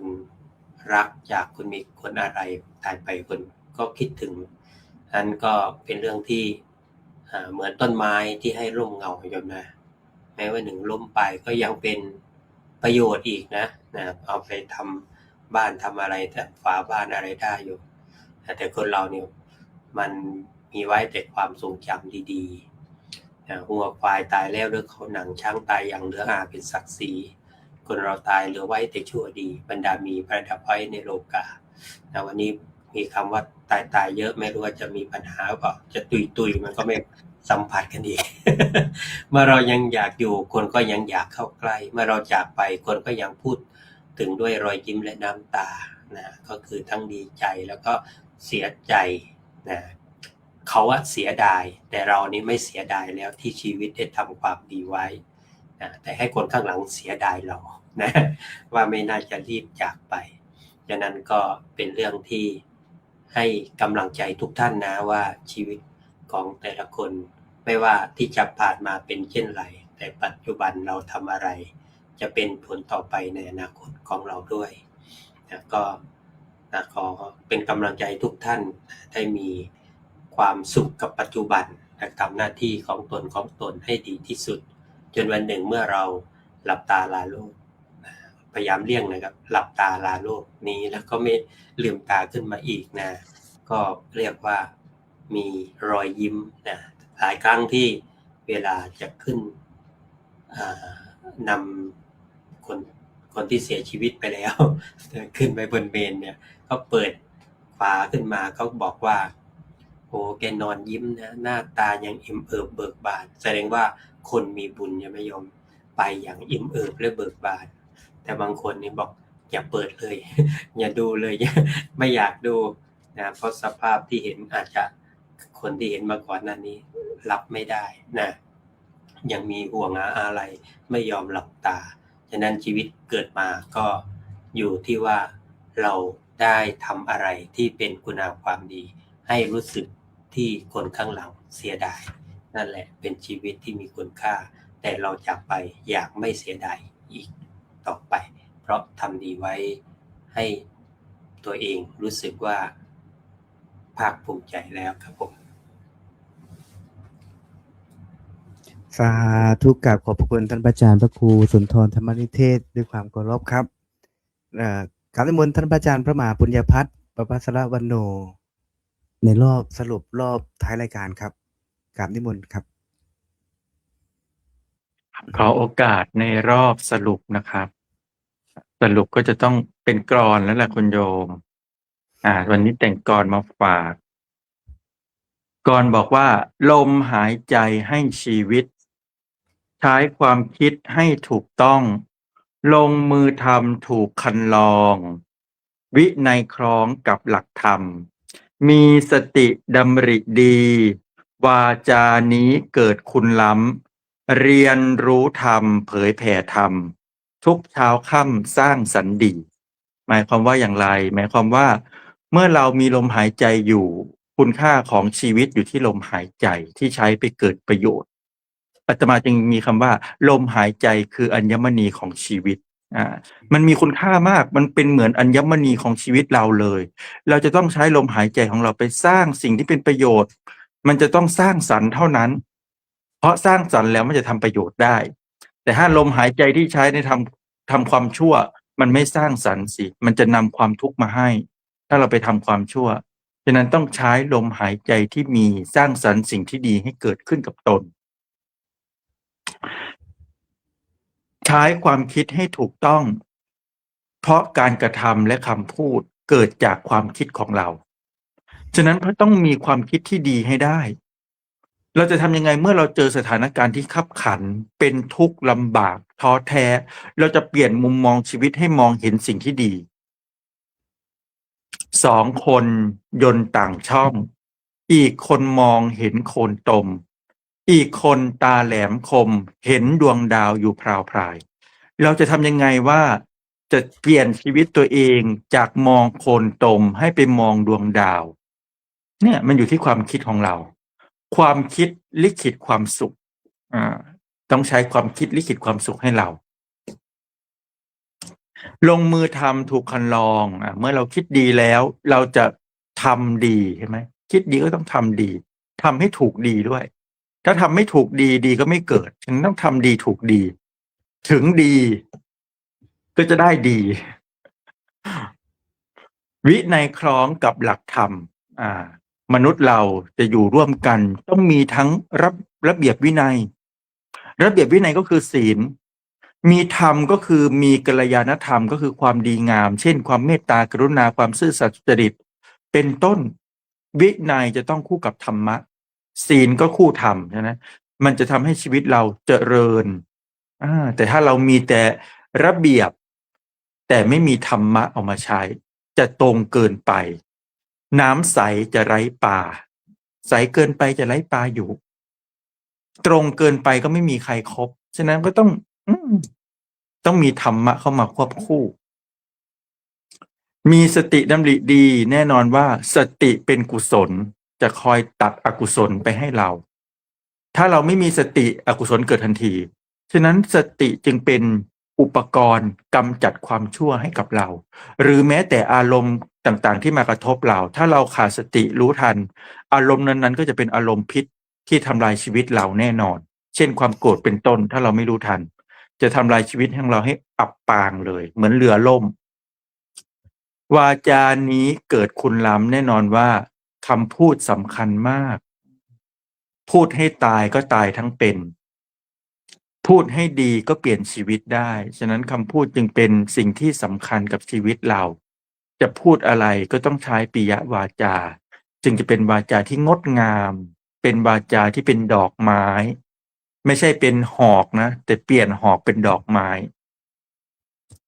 เรียนรู้ธรรมเผยแผ่ธรรมเมื่อเราได้สิ่งที่ดีงามมาแล้วธรรมะมันเป็นยารักษาจิตเราก็เอาธรรมะนี่แหละไปแบ่งปันโดยเฉพาะการอบรมสั่งสอนลูกหลานของเรา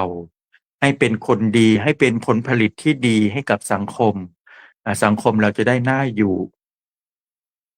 แล้วก็สุดท้ายเลยใช้ทุกเวลาให้เกิดประโยชน์ไม่ว่าจะเป็นเช้าเป็นค่ำเราก็ต้องทำความดีเช้าค่ำก็ทำความดีความดีก็จะอวยผลเป็นความสุขให้กับเราฉะนั้นวันนี้ถ้าทำได้ทั้งหมดนี้โยมโอ้โหชีวิตเรามีกำไรเราจะเป็นบุคคลที่มีกำไรอยู่ก็สุขใจตายไปก็เป็นสุขอยู่ก็สุขใจลาโลกนี้ไปก็เป็นสุขแน่นอนก็ฝากไว้แต่เพียงเท่านี้ครับสาธุสาธุสาธุไม่ทราบว่ามันมีเซ็นเซอร์ได้กี่คำครับ แล้วต่อไปนะครับในรอบท้ายรายการจะกราบท่านพระอาจารย์พระอาจารย์สรายุทธสิริสาโลในรอบท้ายรายการในรอบสรุปเป็นลำดับต่อไปครับขอบพระคุณครับพระอาจารย์พระมหาอุดมพรกล่าวขอโอกาสครูบาอาจารย์ทุกรูปในรอบที่2ครับรอบสรุปก็เป็นที่น่าเสียดายนะที่คนไม่มีชีวิตนะไม่ได้ฟังสมัยก่อนจะมีหนังสืออยู่เล่มหนึ่งเนี่ยเสียดายคนตายไม่ได้อ่านนะเพราะฉะนั้นนะก็นะรู้สึกเสียดายนะคนที่นะวันสุดท้ายนะไม่มีภูมิรู้นะภูมิธรรมนะแล้วก็นะเสียดายนะที่เวลาก็ยังเหลืออีก30 นาที แต่พอวิทยากรจะหมดเรื่องบรรยายซะก่อน หยอก หยอกครูบาอาจารย์จริงๆเรื่องเยอะนะญาติโยมก็นะอนุโมทนาญาติโยมผู้ฟังผู้ชมทุกท่านนะเมื่อสักครู่เห็นพระเดชพระคุณท่านเจ้าคุณพระราชนันทวัชรบัณฑิตนะรองศาสตราจารย์ดร.ได้เมตตามานะอนุโมทนาสาธุการในรายการก็ต้องกราบขอบพระคุณท่านรองเจ้าคณะจังหวัดน่านเจ้าวาดวัดพระธาตุแช่แห้งพระอารามหลวงผู้อำนวยการวิทยาลัยส่งนครน่านมหาวิทยาลัยมหาจุฬาลงกรณราชวิทยาลัยครับกับขอบพระคุณอย่างสูงครับเมตตาพระลูกพระหลานแล้วก็อนุโมทนาญาติโยมทุกท่านเลยก็ในรอบที่2กับหัวข้อสนทนาธรรมค่ำคืนวันนี้ใช้ชีวิต อย่างไรไม่ให้เสียดายในวันสุดท้าย หรือท่านที่ฟังนะรอบรีรันนะหรือว่าฉายซ้ำนะหรือว่าเปิดนะบันทึกรายการซ้ำสำหรับสถานีวิทยุกระจายเสียงบางท่านไม่สะดวกฟังภาคกลางคืนนะก็ไปฟังนะรอบดึกใกล้รุ่งก็มีนะรอบสายๆนะในวันรุ่งขึ้นนะก็เป็นการดีนะเรียกว่าเป็นการนะให้โอกาสนะสลับสับเปลี่ยนหมุนเวียนนะนานาสารธรรมดีในรอบแรกนะได้กล่าวว่านะใช้ชีวิตนะให้ถูกหน้าที่นะใช้ชีวิตให้ถูกหน้าที่นะแล้วก็ขอบพระคุณพระอาจารย์พระมหาอุดมพรได้มาขยายเสริมในเรื่องของทิศ6นะหน้าที่พื้นฐานนะของเราทุกคนนะที่จะต้องศึกษาแล้วก็จะต้องปฏิบัติให้ถูกต้องนะทีนี้นะใช้ชีวิตให้ถูกหน้าที่บางท่านก็นะถ้าไม่ได้ศึกษาไม่ได้เรียนแล้วจะมีอย่างไรอีกล่ะนะที่จะเป็นสิ่งที่จะเป็นชนวนเป็นเชื้อปะทุนะที่จะทำให้เราก้าวไปหา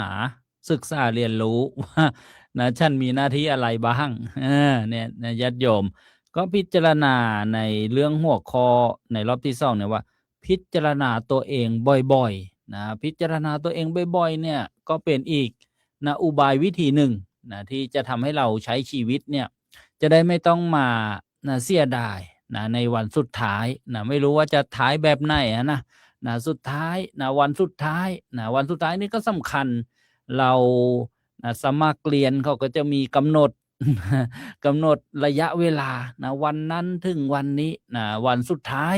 เนี่ยครูบาอาจารย์บางรูปนะก็กำลังจะทำอะไรล่ะเรียกว่าวีซ่านะจะไปอเมริกานะเขาก็จะมีบอกด้วยนะวันสุดท้ายวันไหนอะไรอย่างเงี้ยสำคัญนะถ้าเรา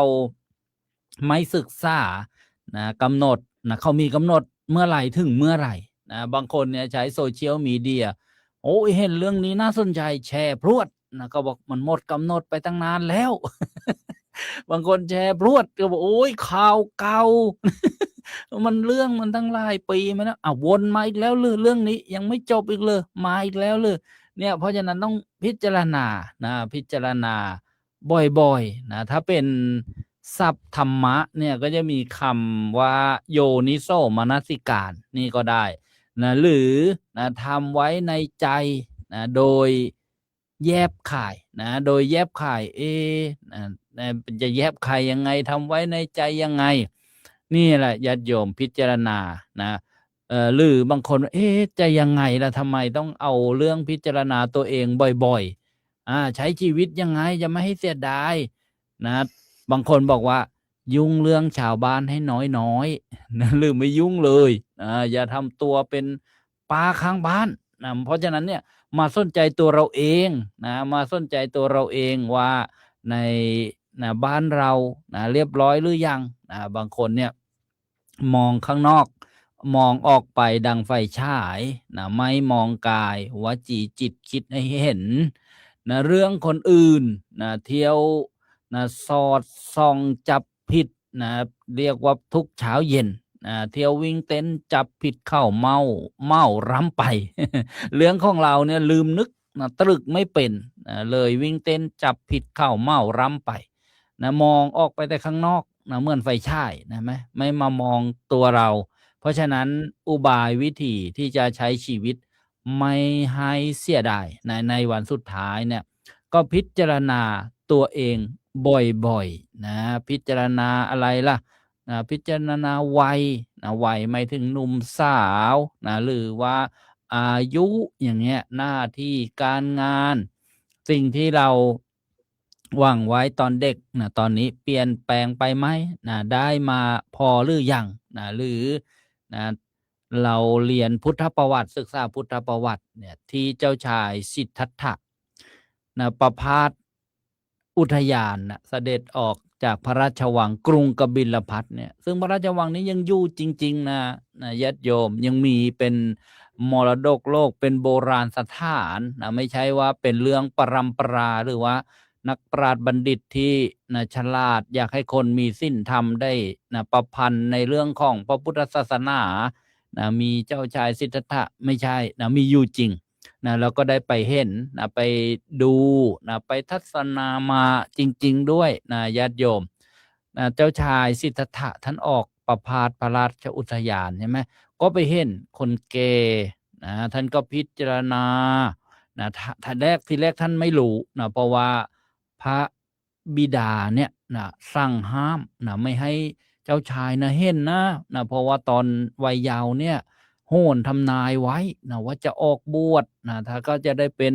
ศาสดาเอกของโลกในทางหนึ่งและอีกทางหนึ่งถ้าครองเรือนนะจะได้เป็นเจ้าจักรพรรดิเพราะฉะนั้นเนี่ยนะท่านก็คงจะรู้กันว่ามูลเหตุที่จะให้ออกบวชนะก็คือว่าอย่าให้เห็นคนท่านจะต้องไปเห็นคนแก่ความเปลี่ยนแปลงของสังขารร่างกายนะเพราะฉะนั้นเมื่อมาเห็นเนี่ยในตำราคัมภีร์นะท่านก็บอกว่าเทวทูตนะมานะเนรมิตเทวทูตก็เป็นเทวดาเทวทูตเนี่ยแปลว่าผู้นำแสงสว่างมาให้นะแสงสว่างทางปัญญาเมื่อเห็นแล้วก็ได้ความคิดพิจารณาว่าเราต่อไปก็จะต้องเป็นอย่างนี้คนเรานะเกิดมาแล้วก็จะต้องเป็นอย่างนี้ทำอย่างไรเนาะจะมีทางพ้นไปจากสิ่งเหล่านี้นะนี่เรียกว่าเห็นคนแก่แล้วก็ไปเห็นคนเจ็บป่วยนอนป่วยไข้อยู่แล้วก็ไปเห็นคนตุยนะหรือว่าคนตาย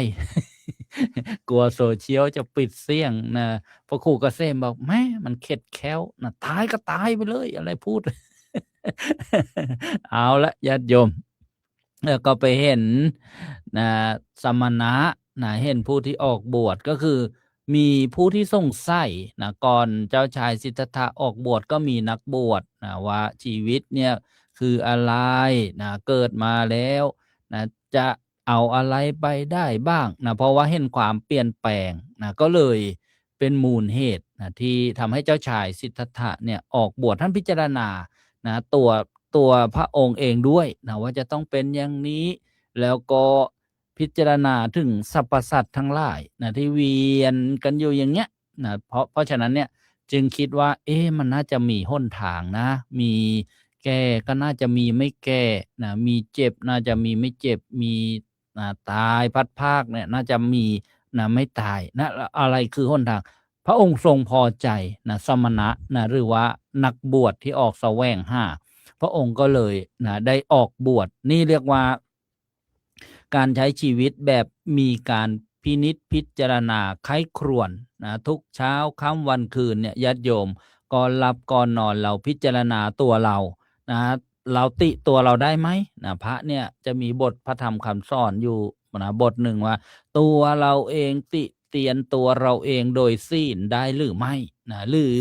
นะผู้รู้บัณฑิตเนี่ยติเตียนเราได้ไหมในการกระทำของเราแต่ละวันเมื่อเราให้คะแนนตัวเราเองนะลองประเมินนะตัวเราเองสินะวันนี้ทานการให้บำเพ็ญบารมีได้กี่คะแนนนะศีลนะได้กี่คะแนนภาวนาฟังเทศฟังธรรมได้กี่คะแนนนะเนี่ยเรียกว่าก็เป็นอีกนะการใช้ชีวิตหนึ่งนะการในรอบที่2เนี่ยหรือโยมจะไปต่อยอดไปฟังนะพระสูตรที่น่าสนใจชื่ออวิชชาสูตรนะอวิชชาสูตรเนี่ยพระพุทธเจ้าก็ตรัสสอนนะว่าอะไรเนี่ยนะเป็นอาหารนะของอวิชชาแปลว่าอะไรละอวิชชาแปลว่าความไม่รู้นะนี่ยกตัวอย่างนะยกตัวอย่างแต่จะไม่กล่าวหมดนะเพราะว่าเวลาก็กระชั้นชิดติดมาก็คือนิวรณ์ทีนี้ไล่ไปนะทำไมคนเราจึงมีอวิชชานะก็คือนะการไม่ได้ฟังธรรมะ ทำไมคนเราไม่ฟังธรรมะล่ะก็ไม่ครบสัพบุรุษท่านบอกว่าคนดีนะหรือว่าบัณฑิตเนี่ยจะเป็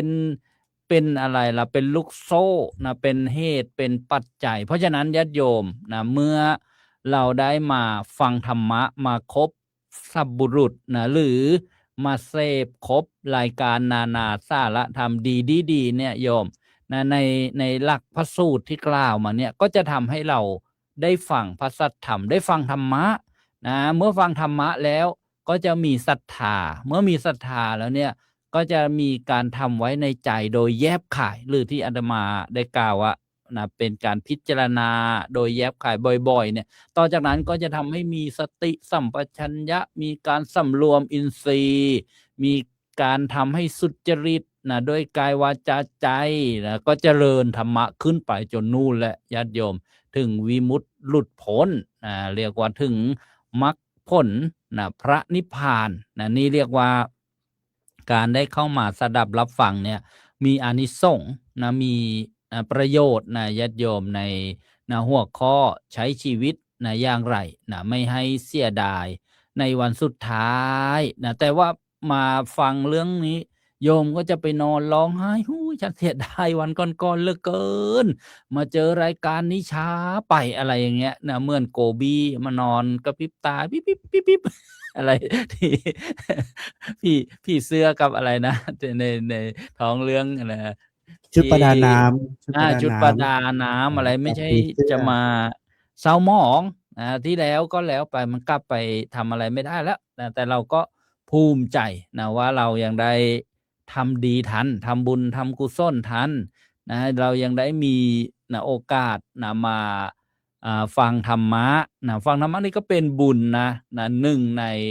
บุญกิริยาวัตถุ10ประการนะฟังธรรมเนี่ยได้บุญนะเรียกว่านะธรรมัสนะสวรรค์ใหม่บุญสำเร็จจากการฟังธรรมก็นะถวายความเคารพอนุโมทนาท่านพระอาจารย์พระมหาภูมิธรรมภูมิปาโลนี่ออนไลน์ไส้ตรงพิมพ์มาจากนู้นเลยดานังเวียดนาม ท่านบอกข้าพเจ้าไหว้กำลังใจครูบาอาจารย์ทุกรูปในการเผยแผ่ธรรมก็พบตอนนี้ถึงดอนเมืองแล้วเอ้าไวเหลือเกินโอ้ไปไม่กี่วันเอง รอรับกระเป๋าเนาะจะกลับถึงวัดเนาะนึกว่านะพิมพ์ตรงมาจากนะเวียดนามที่ท่านไปศาสนกิจนะเรียกว่าไปหมู่คณะใหญ่คณะสงฆ์หมู่ใหญ่นะก็อนุโมทนาก็สรุปนะฝากว่าในการดำเนินชีวิตเนี่ยนอกจากใช้ชีวิตให้ถูกหน้าที่แล้วก็ต้องพิจารณาด้วยนะหน้าที่เราบกพร่องไหมอะไรไหมหรือพิจารณานะตัวเองบ่อยๆนะผิดชอบชั่วดีนะที่ห่างนะอย่างไรแล้วก็อย่าไปเศร้าหมองในสิ่งที่ผ่านมามันกลับไปแก้ไขอะไรไม่ได้แล้วนะเราก็เริ่มใหม่นะเริ่มตั้งแต่นะเดี๋ยวนี้และทีนี้เนี่ยเดี๋ยวนี้แหละนะแล้วก็ชีวิตของเราเนี่ย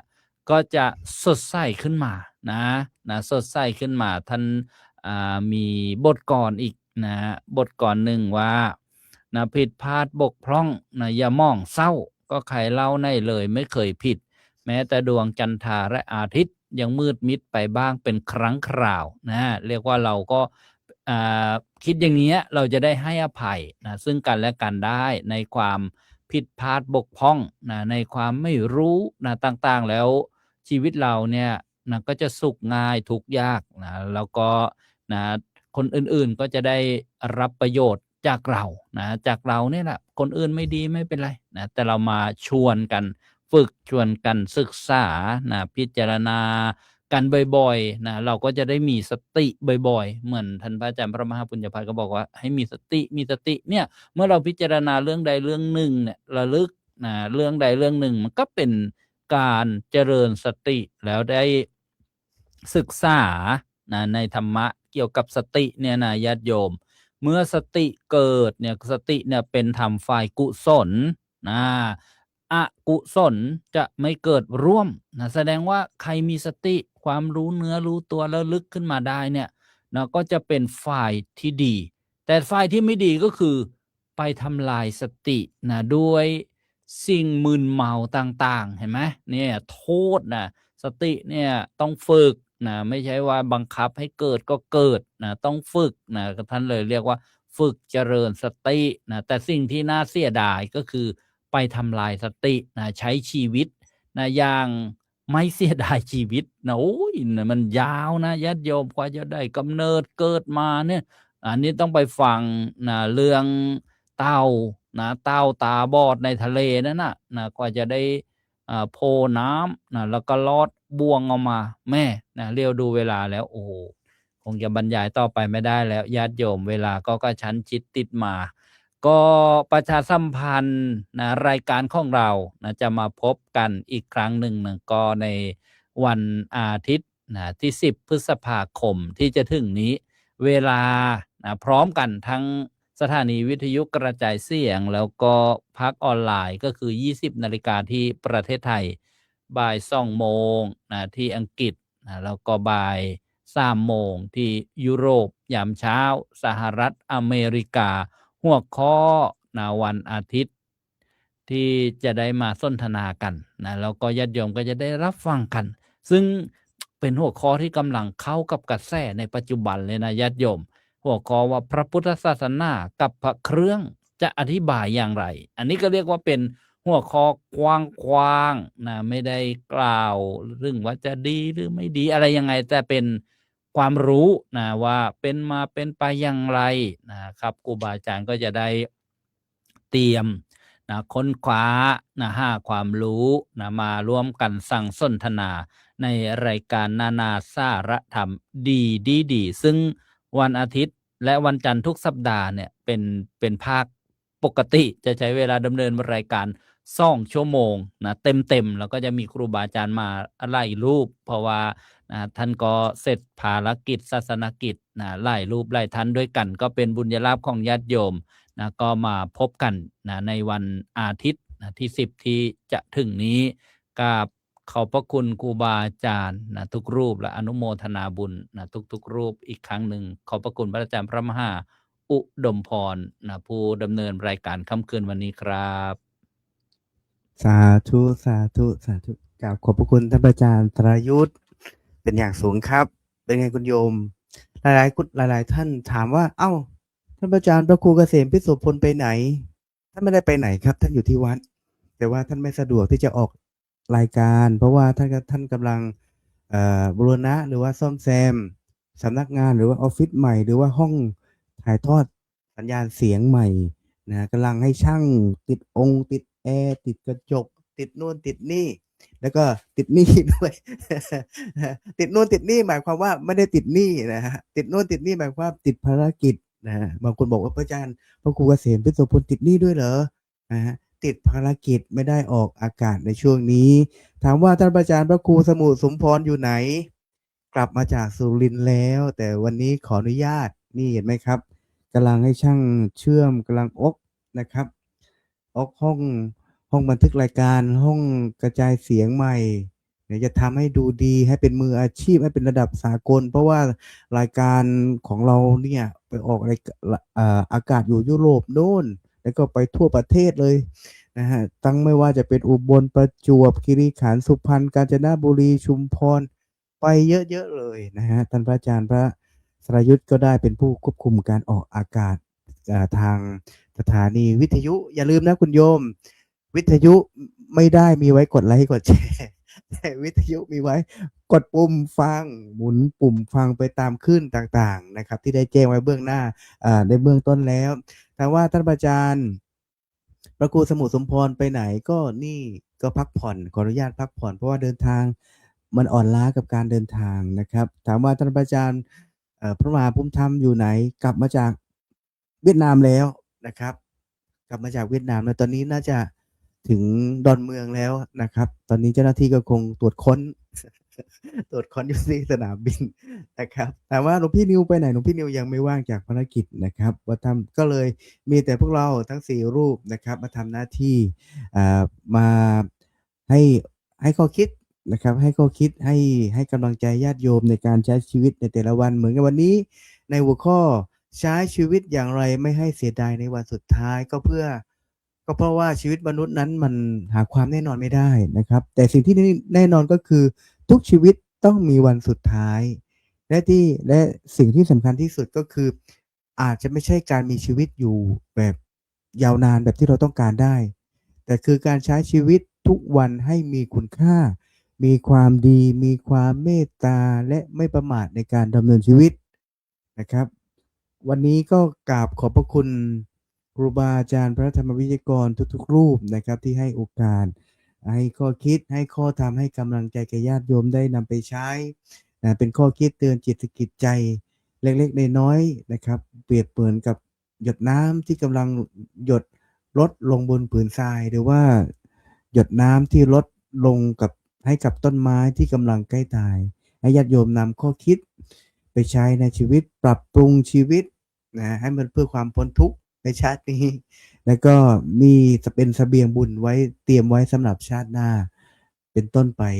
นะครับ เป็นลำดับต่อไปแล้วก็ลำดับต่อไปก็จะได้กราบนิมนต์ท่านอาจารย์พระครูสุนทรธรรมนิเทศจะได้กล่าวปิดรายการ และก็จะได้ให้พรญาติโยมเป็นลำดับต่อไปครับกราบนิมนต์ครับ ก็ขอขอบพระคุณครูบาอาจารย์ทุกรูปนะครับที่เมตตาต่อเพื่อนสาธมิกด้วยกันแล้วก็ต่อญาติโยมทุกท่านด้วย เสียดายที่หลายคนไม่ได้ฟังในค่ำคืนนี้นะแต่ก็สามารถจะย้อนฟังได้นะโชคดีเฟซบุ๊กสามารถจะฟังซ้ำได้ ก็ให้นึกในใจว่าไม่เสียดายที่เกิดมาและก็ไม่เสียดายถ้าจะจากไปมีอะไรที่จะทำก็รีบทำก่อนที่จะไม่มีโอกาสได้ทำนะซึ่ง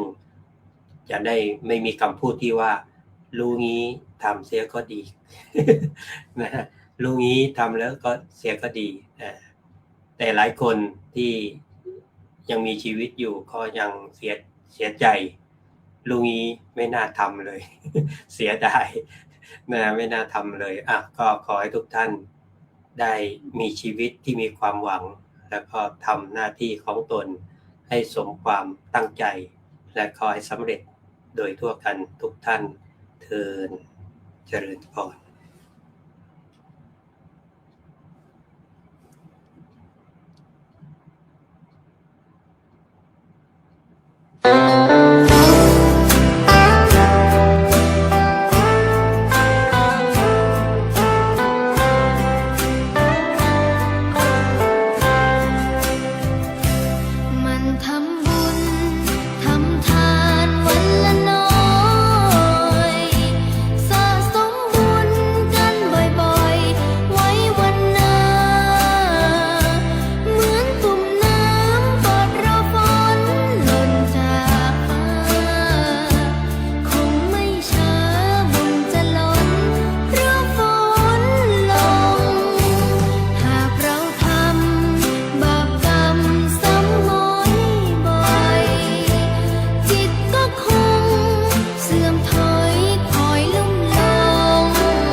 ไม่ควรดูหมิ่นต่อบุญว่ามีประมาณน้อยจะไม่มีมาถึง